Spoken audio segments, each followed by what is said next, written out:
And now it's time for Money Matters. Today we're talking about how to figure out who's the best financial advisor for you. Matt Dicken is CEO and founder of Strategic Wealth Designers. He's joining us. Matt, there are all kinds of advisors out there looking to manage your money, some who have things for sale. What is the thing you should keep in mind when you're looking for somebody to advise you? Well, it's really hard to know who to believe and who to trust. So that's why we always recommend working with a true fiduciary.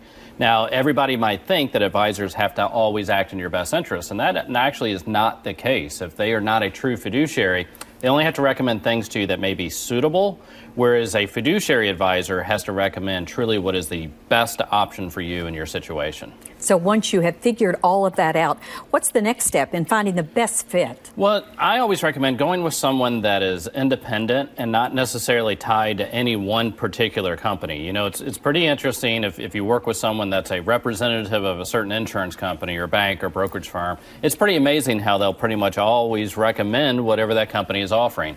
Someone like ourselves, where we're independent, we literally go out and research hundreds of different companies and options before making a recommendation, because we have basically every available option in our toolbox, if you will. And you feel like your reputation is at stake, I'm sure, when you're advising people, certainly. Of course, yeah. And what ends up happening is you can make recommendations that sometimes are maybe in your best interest, but eventually over time that's going to kind of catch up with you.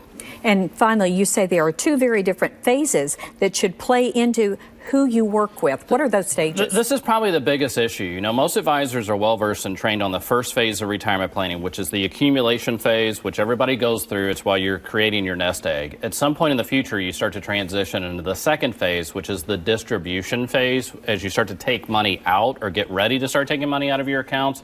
And really the strategies, the expertise, and the advice that you need to follow at that phase is completely different than the accumulation phase. So making sure that the advisor is the right advisor for you at whatever stage in life that you're at Would currently. it be that maybe you would change over time? I mean, absolutely. You see that a lot of times the advisor that got you up to retirement will not necessarily be the same individual that's going to help you get through retirement.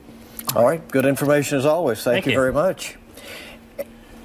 And you can learn more ways to make your money matter on WKYT.com. And if you have something that you want to discuss, send us an email to news@WKYT.com, and we'll talk about it here.